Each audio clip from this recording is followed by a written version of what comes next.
Hello and welcome to the Yahoo Fantasy Football Forecast. I am merely Andy Behrens, back again, here for our second to last live stream of the preseason. We're joined today, pretty excited about this, by new Yahoo Fantasy contributor Jennifer Eakins.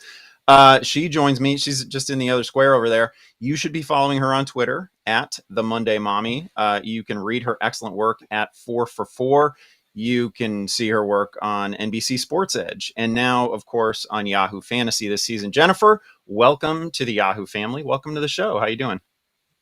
Thank you. I am doing fantastic on this wonderful Monday morning. I'm excited to be part of Yahoo. I'm excited to be getting down to the nitty-gritty of draft season. Yeah, we're in it now. You and I were both in the same segment on the NBC Sports Edge mock draft show. Days ago, right? Like Thursday of last week. That was super fun. We're not going to play it out, even though it's the best grade that I've ever received from Yahoo in a fantasy draft in my life, and I'll never receive an A+ again. I don't think I've ever seen an A+. I'm still excited about it. But that was good times, and again, we're excited to see you shoot. I think is leading the fantasy page at Yahoo right now. Off of 4for4. So it's great to have you contributing. I want to mention to everybody watching us right now, and especially to anybody listening to this on a Tuesday, as a mere podcast. That's great. I appreciate that you did it. You'll get partial credit for it, but also kind of shame on you. We're doing this thing as a live stream, and why not be part of it? Our final preseason live stream is going to be next Monday. That's August 30 at 1 p.m. Eastern, just like all the others, streaming on yahoosports.com, the Yahoo Fantasy app, as well as Yahoo Sports handles on Facebook, Twitter, Twitch, YouTube, anything else that I have forgotten. It's probably streaming there too. Get yourself signed up for Fantasy League on Yahoo if you haven't done that already, of course. And if you really want the leg up on your league mates and the competition out there in the fantasy world, give Yahoo Fantasy Plus a test drive, please. There's all sorts of great bonus features there to help you win your league this season. All sorts of great data that you won't find on the regular site, some content as well. There's a newsletter that I am producing that I'm having a lot of fun with. Sign up for a league and check out a free trial at yahoo.com/fantasyfootball.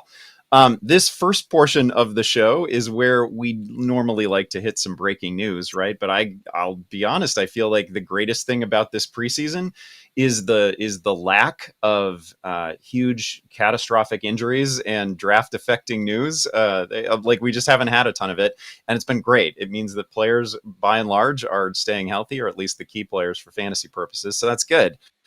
I don't know. I'm going to lob out a couple of things, and you can react to any of them if you like, or none of them if you like. Carson Wentz, we had a real scare with him. Thought he might miss as many as 12 weeks. He seems like he's running and throwing, and he's going to be fine for opening week, so that's great. Jamar Chase maybe can't catch, right? Had 3 drops in the preseason. That wasn't perfect. It has led to the name Auden Tate coming up again as somebody who might see snaps early in the season.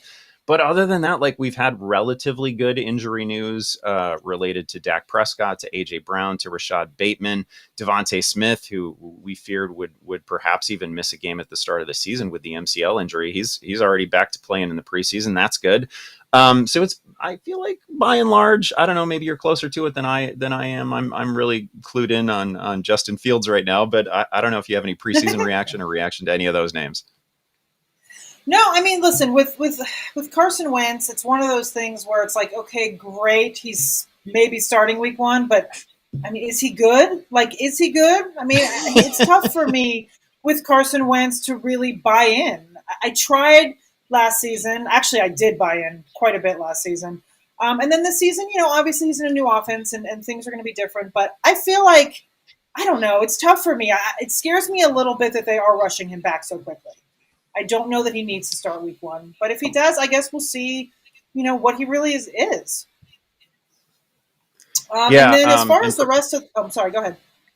No, I was just going to say, I think perhaps the better news there is that Quentin Nelson presumably back as well, right? Because we need that offensive line to be an absolute wall, because that was certainly part of the problem for Carson Wentz last year with Philly, right? Was that he was just under fire and he did not process it well. He did not deal with it well at all. So we need him protected. We need we need the offensive line at its best, obviously, for Taylor, for any element of that passing game to thrive. But little piece of me feels like maybe we overreacted initially to the Wentz injury news, and it was a huge range of possible time missed, right? Like I think it was as few as like 4 weeks or 5 weeks, and as many as 12, which is seriously value affecting. But as you say, do we even know if he's good at this point?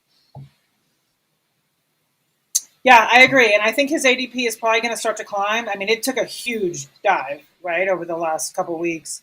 I think it's probably going to start to climb as people are more confident that he's going to be back there. But me personally, I do feel like there's probably some better quarterbacks that I'm going to go after that are not named Carson Wentz. Well, let's get right into questions actually from the chat, because we had a bunch come in on Twitter before the show started. We've got a handful in the chat right now. So if you're watching us on YouTube, Twitter, Twitch, Facebook, whatever other social platform, drop a fantasy question in the chat for Jennifer and I, and we're going to hit a ton of them throughout the show. What do we got here? Let's see. This is from. I'm not seeing it in front of me, but keeper league with a lot of points for defense.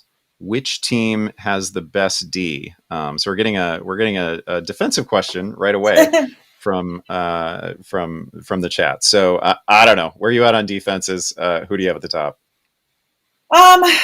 Defenses are. I happen to be someone that streams defenses, but if you are going to pick one and ride with them all season, I'd say the Rams are a good choice. The football team is a good choice. The Steelers are a good choice.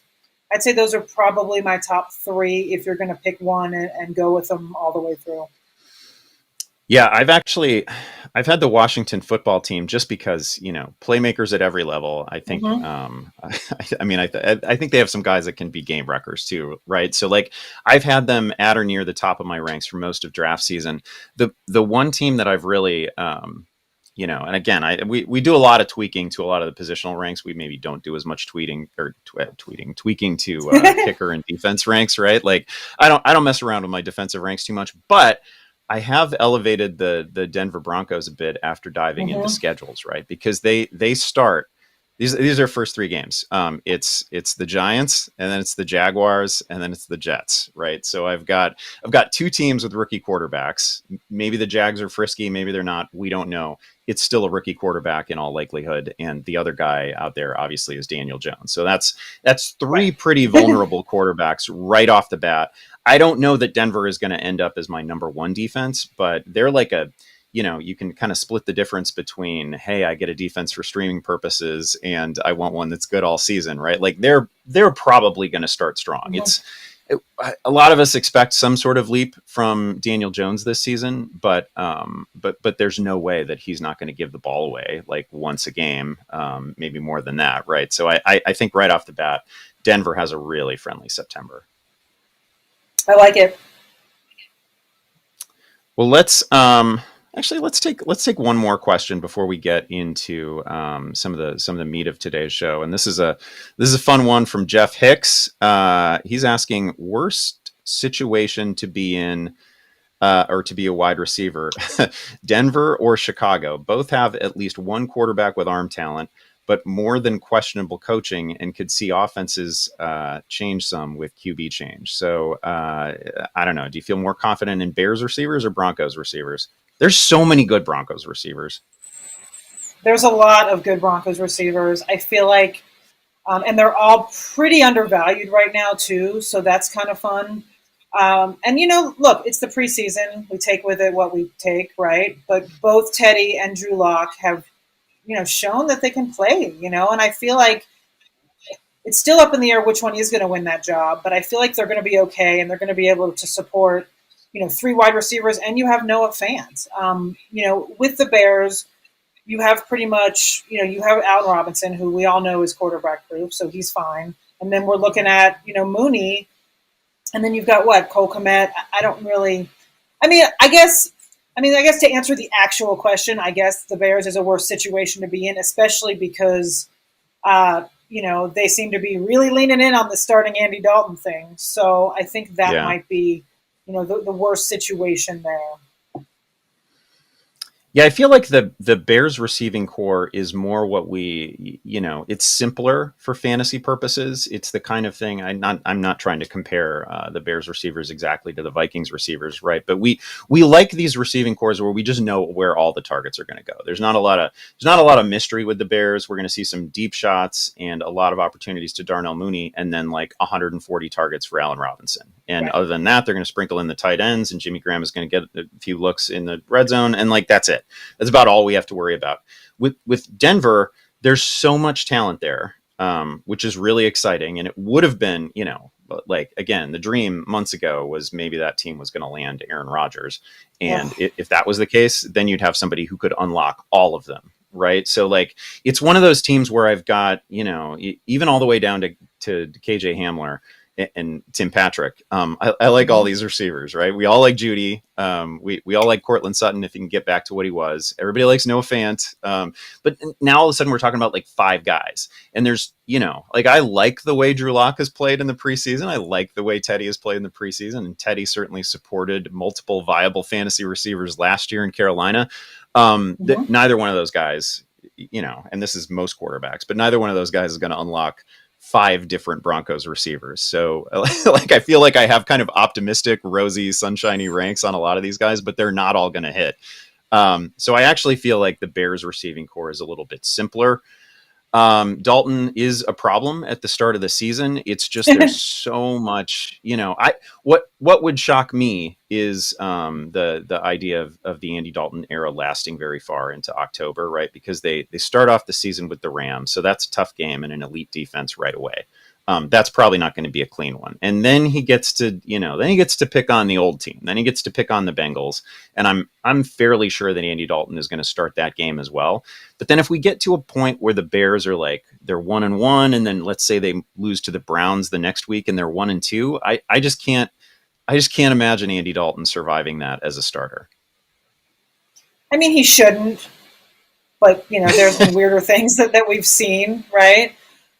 So yeah, I mean, I do agree with you that the Bears is definitely simpler from a fantasy perspective when you're looking at it. And it's funny when you were talking about the Broncos, it's like we even forgot about Albert O. Like I feel like he's in there too, and he may steal some work from Noah Fant. I mean, he's definitely talented, and he's in there, and they like him. So just to complicate things even more, I just figured I'd throw out one more name for you. Yeah, I was honestly, I was ready to write the Noah Fant as a top 4 fantasy tight end as soon as Aaron Rodgers came over. It just didn't happen, right? Like I had the article half written in my head. I was super excited about it. Classic case of the underutilized Iowa tight end who blows up in the NFL. Well, let's before we get to any additional questions, I do want to hit on not one but 2 articles that you've relatively recently written, both of them for 4 for 4. Again, one of which is, I believe, as we're speaking, the top story on Yahoo Fantasy site. And these are players who could get off to a hot start, and then some lottery tickety sleeper types at the end of your draft. And so I want to talk first about the hot starters, because I already mentioned one of them when I was talking about the Denver defense, and that is Trevor Lawrence. Trevor Lawrence has not. And maybe this is just Urban Meyer having fun. Maybe this is just the idea of, every team and every position needs competition. I have no idea. But Trevor Lawrence apparently in a position battle with Gardner Minshew, technically, ostensibly. So where are you at on Trevor Lawrence? What is it that you like about his early season slate? Well, let's see. So first of all, I don't love Trevor Lawrence as a whole, right? Like for the season, I'm not going to tell everyone to get out there and draft him as your QB1 in a redraft league, a 12-team league. I don't think he's there yet. We haven't even seen him take a real snap. The Jaguars do have a really favorable schedule though to start, right? They have 4 defenses out of their first 7 games that were 23rd or worse against the quarterback last year. And they averaged, I think it's 20.85 schedule-adjusted fantasy points to the quarterback position. So if he is indeed the starter, and if he is, who we think he is, right, he could get off to a really nice start for you, if you are in a position, early in the season where you drafted maybe a different quarterback that maybe has a tougher schedule and you want to kind of go with him. He does have some exciting weapons, right? I mean, LaVisca Chenault is exciting. DJ Chark is somewhat exciting. I think another thing with Trevor Lawrence is he does have some rushing baked in, right? I mean, he'll probably get, 15, 25 yards a game on the ground. So you've got that too. Um, it's one of those things where, like I said, I wouldn't, recommend running out and drafting him, over some of these other guys that are more established in offenses that are more established. I mean, we also have the Urban Meyer, factor, which we really don't know what's going to happen there. I mean, I personally, I don't know if I'm biased from a college perspective. I went to an SEC school. I watched him, I don't, it might be a personal bias to him, but part of me feels like he's just going to blow up the whole thing and not really, I don't know if he's going to, I don't want to say not succeed on an NFL level, but we just don't really know what he's going to do, right? We already saw the Tebow experiment. He did make the right call in the end, but, it went on probably longer than it should have. So I guess we'll just have to see with Trevor Lawrence. I think he's a really good, exciting prospect. He has a really good start to the season, but we'll have to kind of see how I mean, what if they start Minshew? I can't imagine doing that. That's crazy. I know. I had been thinking of Trevor Lawrence previously as one of those guys where, like, if in a single quarterback league, maybe you want to take a shot with some super high upside play like Trey Lance or Justin Fields, but you're concerned that, are they even going to see starts in September? I had been thinking of Trevor Lawrence as one of those guys that we can use to patch a lineup together earlier in the season, right? Like, and that seems weird because I think Lawrence for the full year probably outscores, Lance and Fields. I've got him ranked that way, Right. But I've only got him ranked that way because I don't think that Lance and Fields are going to play 17 games.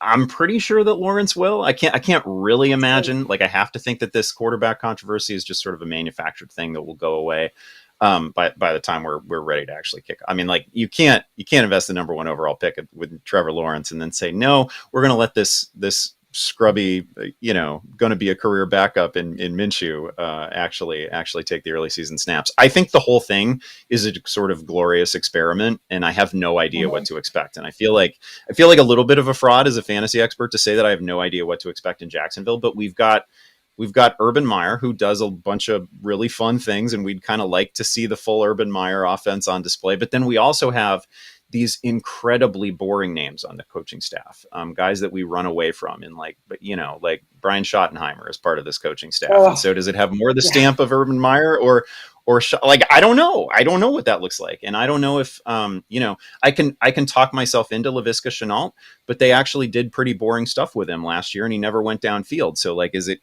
going to be like that again? I don't know. There's a ton of question marks here. I don't know the distribution of touches in the backfield. Like, we could write whole columns about burning questions entering 2021 and only discuss the Jacksonville Jaguars. Like, they're a super fun experiment to me. Really interesting team. Let's grab another question here. And I can tie this to the Jaguars in a way, I suppose. This is from MG bunch of numbers. Would you rather have, this is kind of a fun draft strategy question. Would you rather have the third option in a high volume offense, someone like Michael Gallup or Tyler Boyd, or the first option in an iffy offense? And the man, I can't get past the first name, Brandon Cooks. He's like, all Texans to me are super confusing. So how do you feel about this one?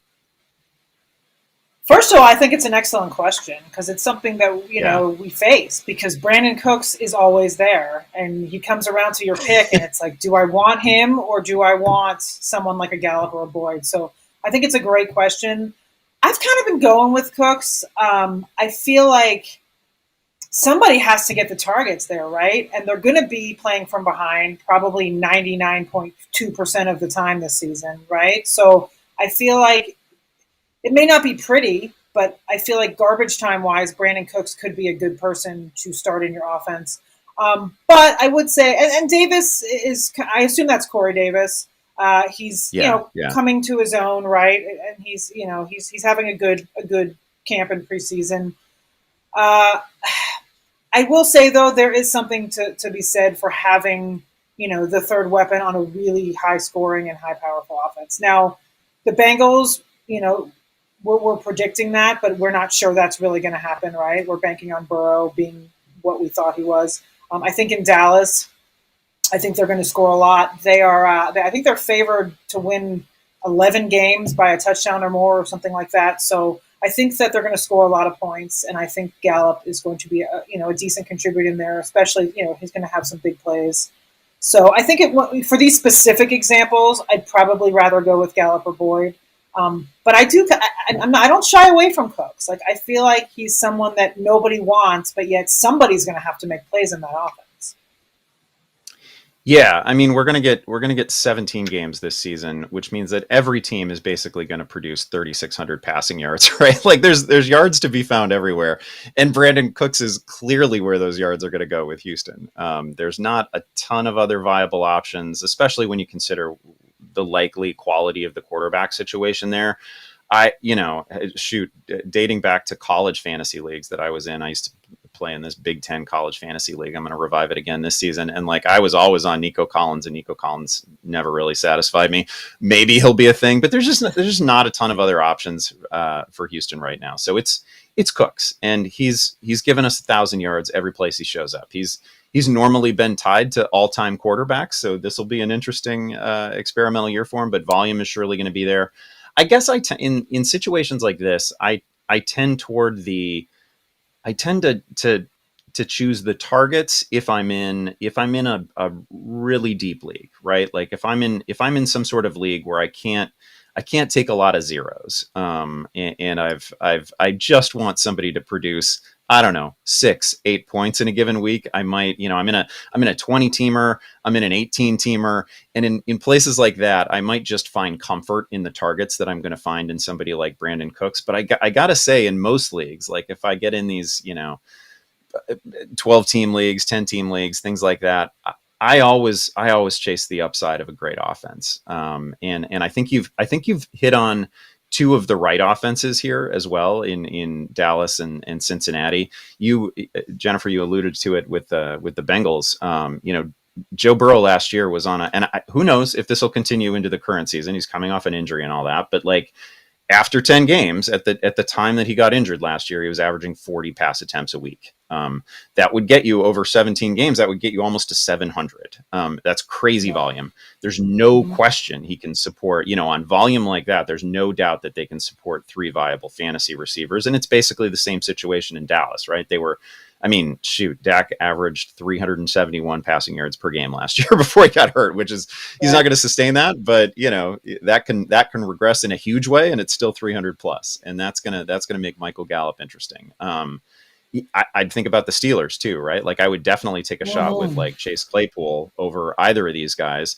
And even if it's a high variance player, even if those guys become like, super high variance players, they're on such quality offenses that when they really pop, you win your week because of them. So I like to carry a player like that as my third receiver in a league of standard size. Yeah, no, I agree. And we can also lump in like Emmanuel Sanders for me. I've been taking him all day, every day. I love Emmanuel Sanders this season in that Bills offense. And a lot of people kind of think he's older or whatever it is, but the Bills are going to put up a lot of points. They're going to throw the ball a lot, as they've shown in the past. And I think Sanders is in a really great spot this year to produce. A couple other names that were on your hot start list, and I find these two endlessly interesting and challenging. And I gotta say, I think I've drafted Chase Edmonds a couple of times, but that's out of a ton of best ball leagues so far. Like, I've mostly shied away from the Cardinals backfield, but you did mention Chase Edmonds and James Conner. Where do you have them ranked? How close do you have them together? And what's your guess at how touches will be distributed there?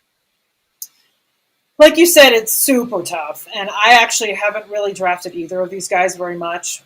But, the article was about early starts and people that have great, early starts of their season, right? Against the running back defenses. So basically, they have their first 3 games are against Tennessee, who was 28th last year, Minnesota, who was 23rd, and then Jacksonville, who was 30th against the running back. So they're in a great spot. Now, the problem is it's just tough to figure out what's going to happen. And it's like we'd love to look to the preseason, right, to see what will happen. But, so Chase Edmonds so far has 4 rushes for 13 yards this preseason and 1 catch for 10. And James Conner has 2 rushes for 1 yard. That is literally their output that has happened in the first 2 weeks of the season. So, I don't know what to do with these guys either, really. Edmonds did get the start. Conner came in on the second drive. I think Edmonds is going to be used more in pass catching. We know that, right? But I just feel like I'm kind of out on both. I mean, I would love to, if you end up in a pickle in a draft and you really need someone to start those first couple games that may, that have easy schedules, then go for it. But I feel like it's tough. I mean, right now I think Edmonds is a 7th rounder on Yahoo, and James Conner is a 10th rounder in their Yahoo ADP. I mean, they're both affordable, but I just don't know that I'm going to invest in either of them, even with the easy schedule. Yeah, Edmonds is one of those guys who's sort of at the fringes of, I guess, the term that we use for it now is the running back dead zone, right? Just like those rounds where it's always been a minefield for running backs, and occasionally they pop and often they don't. But the reason it's really such a minefield is that there's so many good receivers there, right? Like you just look at drafts last year, and there were a million misses from the running back dead zone. That's where people drafted Mark Ingram. That's where people made 1,000 different mistakes. But there were also some guys like David Montgomery who popped out of that area of the draft. But the real cost is that's where we found Stephon Diggs. That's where we found DK Metcalf, right? Like the receivers that you can get there end up being like almost league winning receivers. And some of the players that are most key to title winning teams, that's sort of the opportunity cost with Chase Edmonds. It may not feel like it right now, but like there are receivers who are going around him who are going to end up catching 115 balls, 120 balls, and are going to be real difference makers. And I don't like the reason that I will say the reason that I have Edmonds ahead in my ranks is that I feel like the one role that we can trust there is he's still going to have that pass catching role, right? It was 50 plus receptions last season. That is clearly still going to be there this year. I am skeptical of him having a role in goal to go situations. I think that's probably where they want to use James Conner. That's been my assumption all along, and I haven't really seen anything that. Yeah. Or that's the other pitfall here is it's a team that has that sort of Josh Allen effect and the Cam Newton effect where we have to worry about the quarterback taking all the rushing touchdowns in sort of the money area of the field. Agreed. Well, let's hit. We're both equally confused there. Let's take another question from the chat. This is from Fantasy Fiend 84. If you are looking to draft an elite tight end or QB early, let's see, presuming regular 1 QB league format, does that, this is a good draft strategy question. Does that preclude you from drafting the other position early as well? That is a really good question. I would say that yes, but there are exceptions, right? If you want to go with Kelsey Mahomes, stack early on, then I think you could try to pull that off. You're going to sacrifice draft capital other places, though. But that stack is, a great stack to have, and both those guys are going to produce together. So I feel like that would kind of be the only exception there. I feel like if you do go with a Kelsey or a Kittle or a Waller, you kind of have to pass on quarterback after that, because then you're going to you need to kind of make it up and grab an elite receiver or an elite running back. I just don't know if it'll balance out for you well in the end if you kind of take both. Yeah, one thing I'll say is that if you play in what is actually one of the most common formats at Yahoo, if you play in a 10-team league, you can do anything. You can get away with anything, sure. Right? You can reach for any position early. You can reach for players well ahead of ADP, and it all works out because the waiver wire is going to be a wonderful place that is coughing up usable players every week, right? Like you can do anything. As you start getting deeper, and we start talking about not just maybe it's a 12-team league with 1 million flex spots, or maybe it's a 14-team league, things like that. There's definitely an opportunity cost to doing this, and I'll tell you the only draft slot where I have consistently fallen into something like a 0 RB roster build has been like where I was, for example, in the NBC Sports Edge mock last week. If I'm picking like 11th, 12th, 14th, something like that. At the, my goal at that point is I want to have some sort of discernible team strength when I leave the draft, and it's probably not going to be at running back, right? Because if I'm in a situation like that, and like 10 of the first 12 picks before I even get an opportunity to choose have already been running backs, and now I'm staring at like Joe Mixon at the tail end of the first round, and it's that Eckler Joe Mixon choice. I'm gonna pivot to another position every time. And I also feel like if you intend on a 0 RB build, or you fall into a 0 RB build, it's pretty important to make sure that you also nail the tight end position. You can't just, it can't just be wide receivers for 7 picks. I mean, maybe it can. I've seen John Daigle do it, but you probably shouldn't, right? Like you should be strong at tight end. You should be dominant at receiver, and you should probably give yourself one of those top 6, dual threat quarterbacks as well. So that's where I do it. But then you're going to leave a draft knowing that your running backs are just going to be terrible, and you're going to have to wrap your head around the fact that I'm not going to be happy with my running back situation. So it's just something that you've got to predetermine. But there are opportunity costs to it, and I've been in plenty of other drafts, and this is maybe a pitfall of my own ranks is I've got Kelsey so damn high because he was such a difference maker last season, and he was such a ridiculous positional edge last season. I've got him 6 overall. So I take a lot of Travis Kelce in the first round, and I will say often the opportunity cost has been that I can't be in on, Lamar Jackson and Travis Kelce, or Pat Mahomes and Travis Kelce. It's just really hard to do because you sacrifice so much at wide receiver and running back. I don't know how many times you've actually tried this. I don't know how many times you've actually paired a tight end and running back in early rounds so far. I haven't. I'm usually, like you said, I'm of the ilk of if I'm in the 10, 11, 12 spot, anything like that, I'm usually going with some sort of a 0 RB situation. So I haven't really tried that. I've been able to do, I have done like a Diggs and then Allen in the 4th or 5th if he falls to me, as a stack. So I have been able to do that, but not tight end and quarterback. It's tough to do. All right, the last name I think I want to get to from the hot start piece that you wrote is, and I want to expand this out from this one player. You mentioned Robbie Anderson in there. If people aren't aware of the start to Carolina's season, it's incredible, and like, it's had me tempted to make a case for Sam Darnold, even, right? Because like it's a layup line. We're wrong about this stuff all the time, right? We're bad at gauging strength of schedule, like before the season even starts. But like, I think they start with the Jets. It's just one cupcake after another for a while, and they have a chance to start the season perhaps on a winning note. And Darnold has a chance to start great. And obviously, this sets up really well for Robbie Anderson, who has a history with Darnold.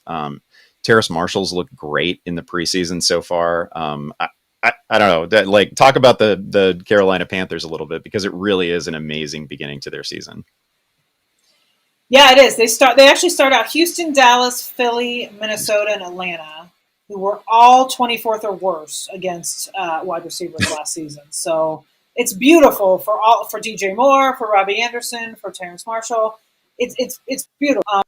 Like you said, the question we have is Sam Darnold. Right? Darnold, what are we going to get? I've been drafting him in best ball leagues. I've been drafting him late because I've been trying, I can kind of get that stack pretty cheaply, especially, Terrace Marshall. He'll probably rise as we get closer to the full bulk of draft season. He's started to rise quite a bit. Right now, I believe he's wide receiver 69. Robbie is wide receiver 32. So I feel like all of these guys are affordable. Their schedule is amazing to start, and I love Robbie specifically. He's that big play guy, and him and Darnold have that history of the big play, situation. So I think it's exciting, and he's always there for me usually. I think it's around 6 or 7, depending on the league. But DJ Moore has actually been creeping up. Like, he was in the 4th, he was actually in the 5th round to start the year, and now I've seen him go in the 3rd. So he's starting to price out a little bit, because if we get Jets Sam Darnold, then DJ Moore might not be, such a great commodity there in the 3rd round. But I feel like Robbie's kind of the sweet spot where he's not too pricey. He's not too, Terrace, maybe not a flash in the pan, but he is a rookie, so we're not exactly sure what we're going to get. But I feel like Robbie's kind of that middle spot where he's affordable. He has huge play capability, and they have a really easy start to the season. Yeah, I just to go back to Terrace Marshall. First of all, he's produced a highlight play in each preseason game so far, so that's added to the buzz a little bit. By the way, a couple of those plays were made possible by PJ Walker, who's looked awesome. It's a little weird to me that they're not even playing Sam Darnold in the preseason. Like I think he's attempted 2 passes, right? Like they're barely risking him in the preseason, and it's questionable to me whether Sam Darnold has attained the status where we're like, okay, we know what we have in that guy. We got to protect him at all costs. But anyway, Marshall has looked great. I don't think it's any knock against him that he was never the number one on his team necessarily in college, right? Because that team also had Justin Jefferson and Jamar Chase. And I don't know, like that's fine. Most receivers wouldn't be the number one on that team. He's got size. He's got a little bit of speed and separation ability. So I think Marshall's fun, and he's probably going to end up, I don't know, if not wide receiver 50, he's probably going to land in the 50s somewhere as somebody that we are just consistently taking flyers on. So I like him. It's a fun team with an absolutely great early season schedule. So I thought that was a good call out by you. Let's take another question here. This is an interesting one about Nick Chubb. Is it crazy to want to trust Chubb at number 3 overall in a 12-team league? I'm going to go ahead and say, yeah, that's a little crazy. I don't mind a little bit of crazy in a draft, but seems kind of crazy. I don't know your thoughts on Chubb. Well, to start out, I am a huge UGA homer. That is where I went to college. I love Nick Chubb. I love Nick Chubb like no one else, but I'm not taking him at 3rd overall. I think he's got, there's a lot of weapons in that offense. He's got Kareem Hunt to deal with. I don't know that he's in a situation where he's going to produce, the 3rd highest fantasy points this season. I don't see it. I don't love the 3rd spot. Let's just get that out of the way. I don't love, after 2, I'd kind of rather be at 11 through 12, 12. So it is a tough spot to pick what you're going to do, but I'm not going to go Chubb there. But I do love him, and I do feel like he's a really good pick at the end of the first, early 2nd round.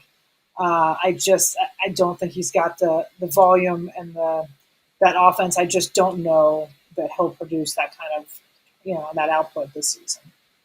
Yeah, we're very much in the same place on this because I have no problem imagining Nick Chubb winning this year's or any year's rushing crown. Like I think that is, I don't know. I'd be surprised if at some point Nick Chubb didn't win a rushing crown because he's just that good, right? Like he's gonna get plenty of rushing volume. We know that. Hyper efficient, big play threat. I love watching him play. Like in my mind, he is actually one of those. I don't know if there's 5 running backs in the league at any given time who are true difference makers at the position. I think he is one of those guys. That said, we need somebody who's going to do everything at number 3, and Kareem Hunt's going to play. Mm-hmm. Like Kareem Hunt is going to play in a pretty sizable role.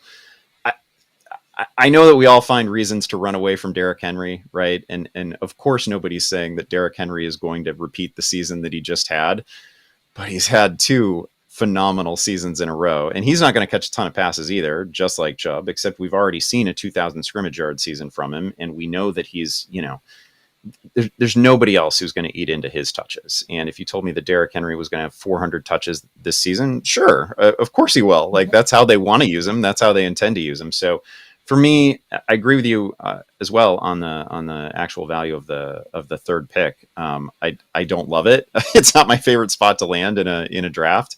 But it's hard for me not to depending on the format, either Alvin Kamara there or Derrick Henry in anything like a half PPR or a standard league. Let's take one more chat question here. What's your outlook on Antonio Brown in half PPR? Is it crazy? Let's see here. Is it crazy that I see him getting 120 targets this year? How you feeling about AB? I think Antonio Brown is good as a wide receiver 3, right? I think he's a low end wide receiver 3. I don't know about 120 targets. I think he'll end up with 70-ish receptions on whatever targets he gets. I don't know. I think he's fine as a wide receiver 3, and I think that last year they found ways to use him, and I think that they're going to I would assume they're going to kind of go back to what worked, right? I mean, they won the Super Bowl, and I feel like he and Tom Brady have this, this chemistry, this special kind of connection. He was able to get him back on the, the straight and narrow or whatever. So I like Antonio Brown. I think he's fine where he's going. I wouldn't reach for him, but I feel like as a low end wide receiver 3, I think he's definitely draftable. Yeah, he's another name that that could have worked its way into the question that we took earlier about like number 3 receivers on high volume teams. He would have been a perfect name there because it's an offense that is clearly going to be great, as long as Brady doesn't fall off a cliff, and we've literally seen no sign that he's subject to the normal aging rules, right? Like it just does not seem like it's going to happen. He just threw 40 touchdown passes. And these receivers are great. Like Brown is also in a situation where he's not even, it's crazy to say because whatever you think of Antonio Brown, he's inarguably one of the greatest receivers of all time and one of the great technicians at his position of all time. And he's like an afterthought in the offense. You have to worry about this like 6'5" dominant, giant in Mike Evans. And then Godwin is also just an absolute technician, a wonderful player. So like it's tough. Is there 120 targets? Is that kind of workload out there for him? That's probably not where I'd peg it. But if Antonio Brown sees 100 targets, could he catch 70% of those? Sure. Like he's Antonio Brown and it's Tom Brady. So I can easily imagine a 70 catch, I don't know, 880, 900 yard season with an appropriate touchdown total when we consider the total, potential of this offense, so that's maybe 7 touchdowns, something like that. I've got him right now right around wide receiver 33 or 34. I think that's probably where he finishes. I don't think that's aggressive at all. I can see him out producing that. So 120 might be a lot, but it's not a crazy suggestion. And of course, if either of the other receivers gets hurt, then he really has a shot at a significant target total. I'm gonna do 2 things here. I'm gonna pivot to your article on deep sleepers, and also take a question from the chat here because these tie together. One of in fact, I think it was the topper in the article on sleepers was a Saints wide receiver, and we have a person asking us right now: is there a Saint wide receiver worth drafting? So please name one for us. I would love to, actually. And yeah, that would be Marquez Callaway. Am I pronouncing his first name? I don't know. Marquez Callaway. It's crazy, but didn't know the name a couple months ago. But the guy is, so you've got Michael Thomas is out at least 6 regular season games, right? Traquan Smith is out for an undisclosed leg injury. They won't even say what it is or how long he's gone, but he's gone, right? I don't know why the Saints are so tight-lipped on that situation, but they are. So you have a guy that right now is being drafted as wide receiver 70 who could be the wide receiver 1 on this offense. Now, we don't know which quarterback we're getting, but at the same time, both guys are capable of throwing, to Marquez Callaway.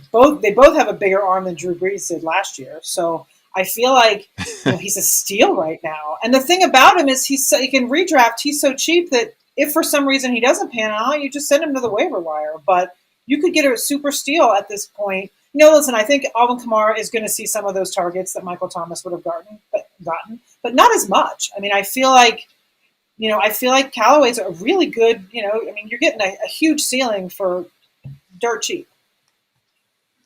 He's got a little bit of size too, right? Like I think he's 6'2". So that's not like, it's not like elite dominant receiver size, but it's good. He's the one guy that has consistently been buzzy throughout Saints camp at the receiver position. We've been trying to turn Adam Troutman into a thing, and maybe he'll be a thing. Maybe one of the tight ends there is going to be a thing, but it's not guaranteed, and it hasn't happened in a while. And I think Callaway, as you say, to start the season, whoever's at quarterback, I feel like some of the reason that we're so down on Callaway, relatively speaking, at least in terms of the consensus ranks and ADP and all that, is probably just quarterback confusion. But like, Mm-hmm. we're not going to love whichever player they settle on. So we can just wrap our heads around the fact that it's going to be a flawed quarterback. I mean, that's just what it's going to be. Right. Like, it's not going to look exactly like it did with Breeze. It's going to be a flawed quarterback, but it's going to be somebody who's going to be able to support at least one viable receiver. And I think Callaway, almost by default at this point, is probably that guy, right?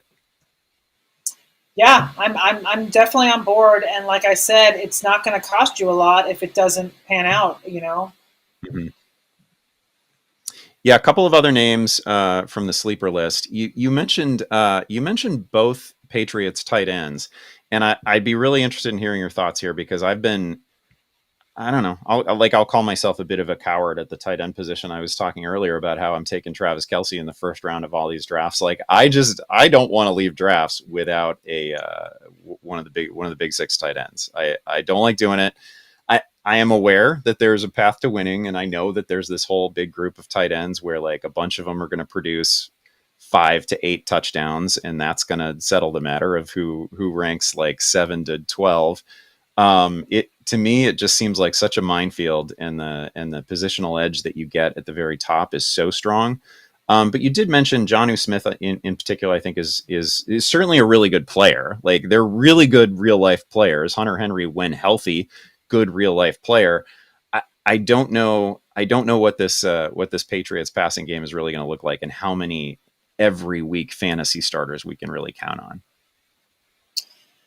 Yeah, I agree to a certain extent. So when it comes to tight end, for me, I'm kind of like you, right? I definitely want to get one of the top tight ends, but if I don't, then I go all the way to the bottom.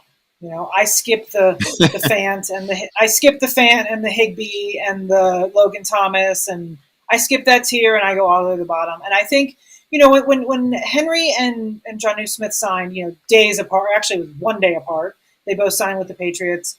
I was out. I'm like, they're going to cannibalize each other. I'm not taking either of them. I'm out. And then as this offseason has gone on and training camp preseason, I kind of sold myself on Jonnu Smith. Specifically, he's kind of the one of the two that I would take. When seeing how this offense is lining up, I mean, yes, you have Jacoby Meyer, right? He seems to be the guy that's, emerging as the wide receiver one in that offense.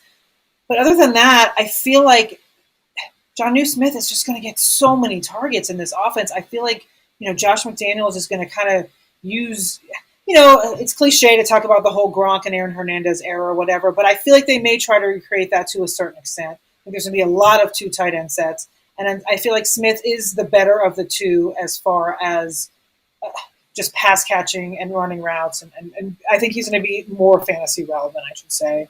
The thing is, they have both had injuries. I mean, Hunter Henry already hurt his shoulder. Yeah. Jonnu Smith had some kind of injury, but I think he's fine.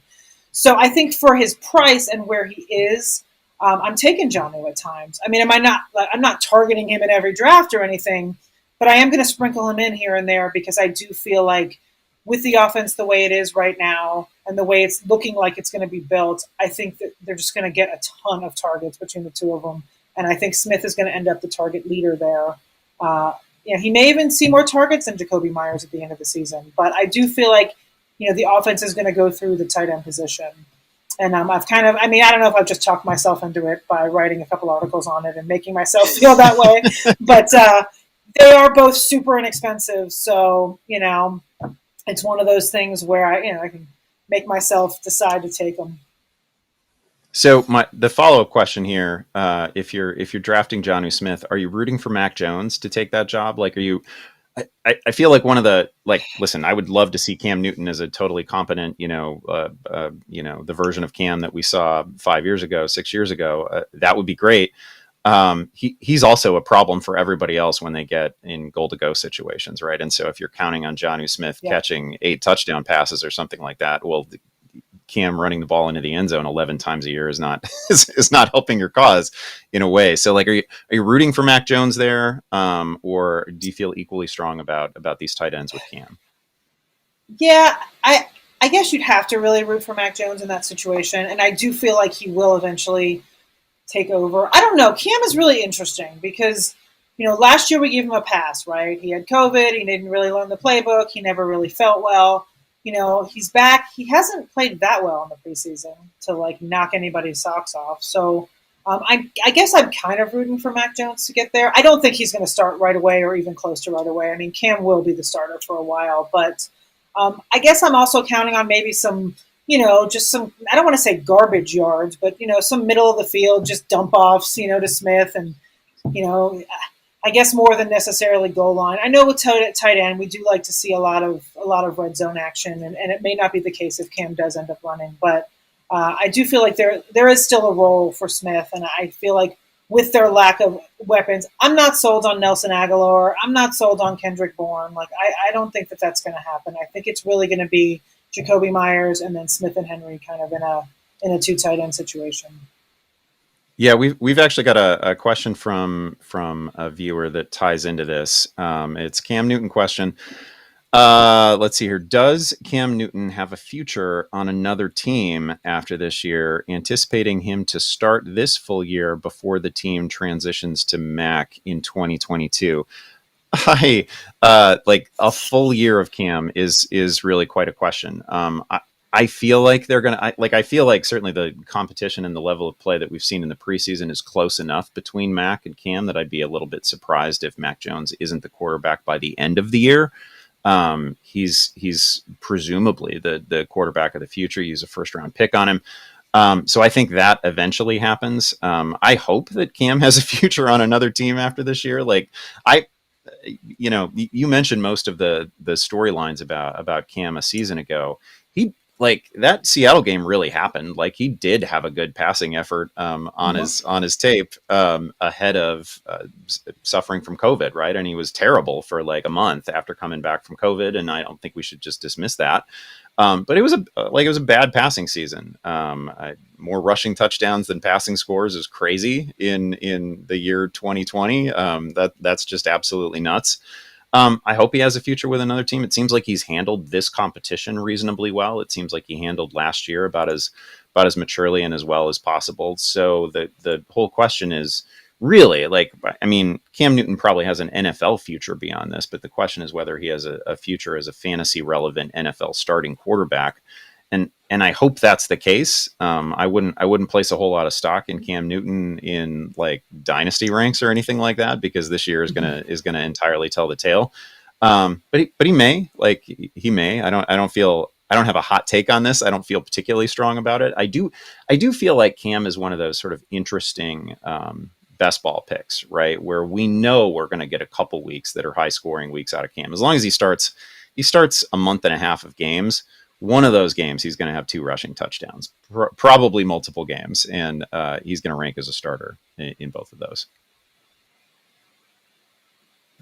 Yeah, I agree with you. I mean, you hit all the points. The only thing I was really going to say was that it is the NFL after all, so we all know Cam Newton does have a future on another team. I mean, if you can throw the ball in any way, shape, or form, he's going to get a job somewhere. Like you said, whether he's fantasy relevant for years to come, that's to be determined, but he will definitely have a job for a while. I mean, he's not, in his 40s yet. He's not, he's got a long future of holding a clipboard somewhere, if nothing else.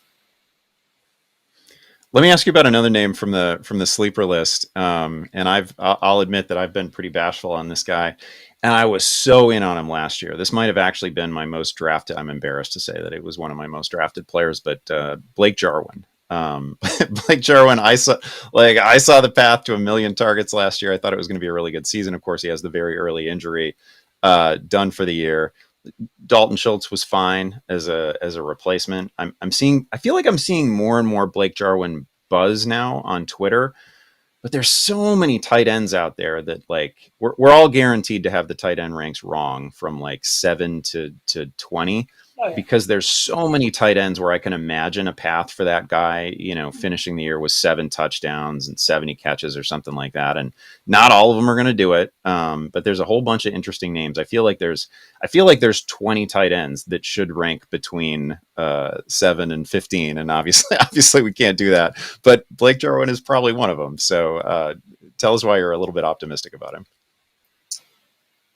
I am optimistic about him. Dalton Schultz worries me a little bit. I believe they've had similar snap counts in the preseason, which is not a good thing for fantasy clarity.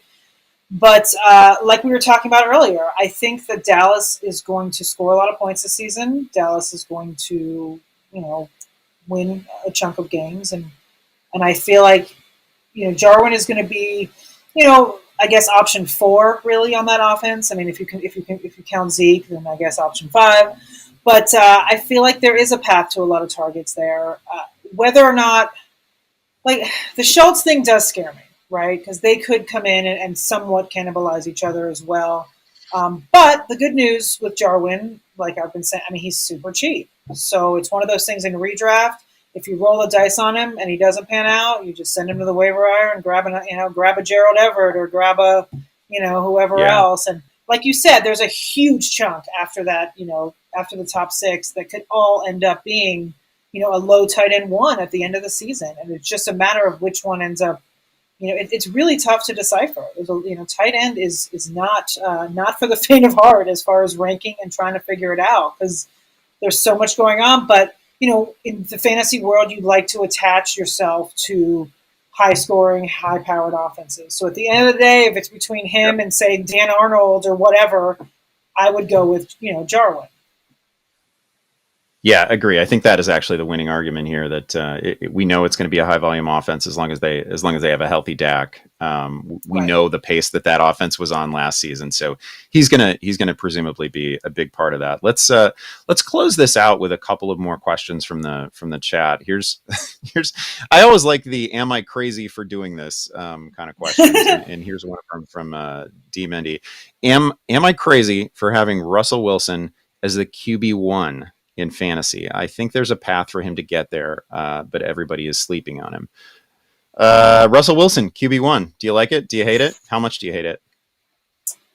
I hate it mildly. I like Russell Wilson, though. That's the thing. Like, I actually like Russell Wilson, and I do feel like people are sleeping on him. Not as the QB1, but like as a top 5 QB, I do think people are sleeping on him. He's people want those initial, those top 4 or 5 guys, and Russell always slips to like the 7th, 8th, 9th round, and people forget that he runs. He also throws. They have a different, they have Shane Waldron this season. They have, who's coming over from the Rams, definitely more of a pass-happy guy. If Russell does cook and run, he's going to be possibly a top 5. I don't see him as the number 1 guy, though. I just don't. I just don't. I can't. I don't have a bevy of reasons, but it's just kind of a gut. I just don't see it happening. Yeah, the first thing I'll say here is that if and I don't think it's unreasonable to view Russell Wilson as a plausible QB1. Like, I don't know where I'd put the odds, 12%, something like that, 8%. It's not the most likely thing, but it's possible. I mean, he's Russell Wilson. He's one of the best quarterbacks of his generation.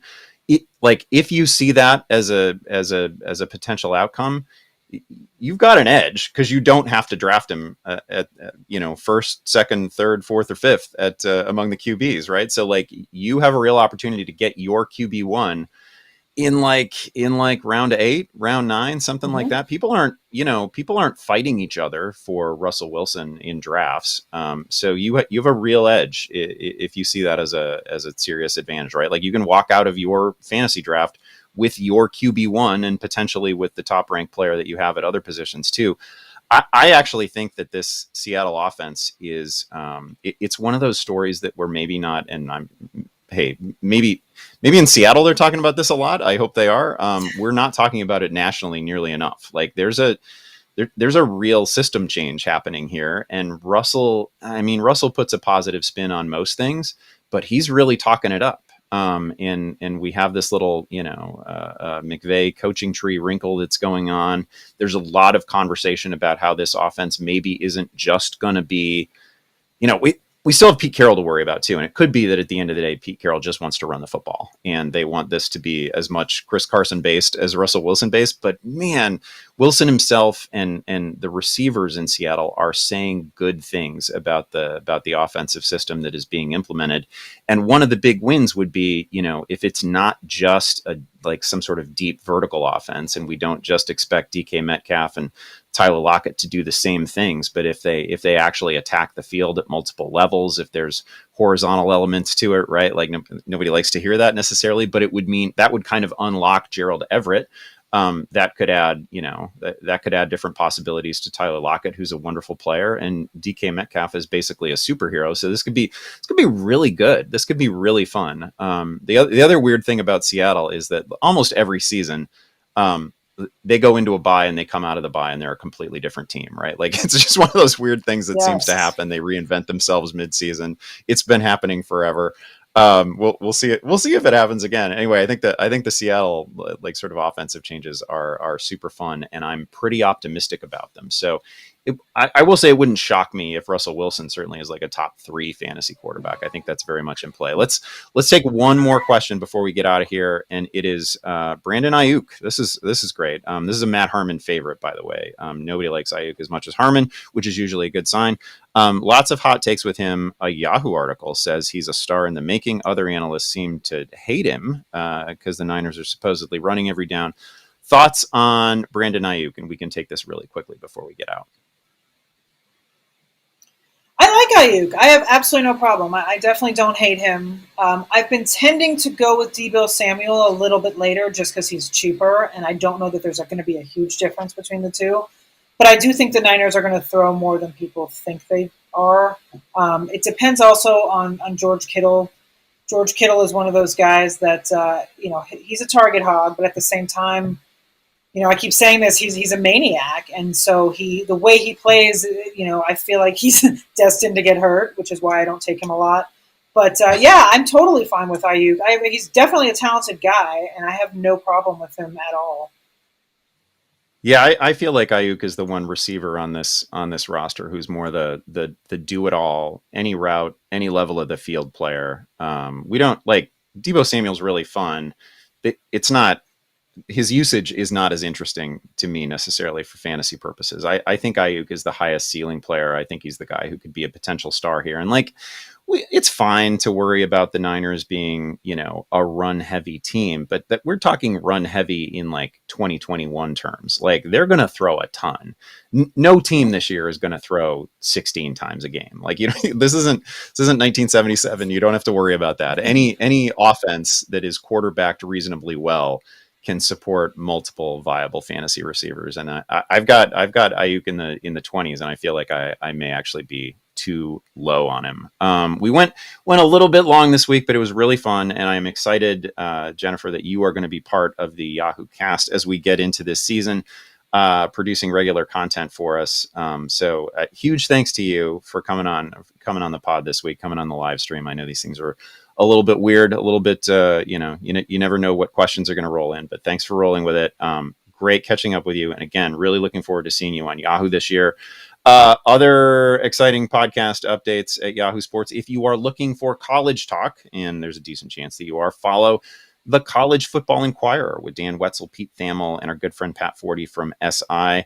College football starts this week. That's pretty exciting. That means that your Iowa Hawkeyes season is soon to be underway, as well as the Georgia Bulldogs, a lesser team from a lesser conference. I am Andy Behrens. That is Jennifer Eakins at the Monday Mommy on Twitter. Check us out on Twitter at Yahoo Fantasy. Matt Harmon going to be back with a brand new episode tomorrow. But until then, we are out.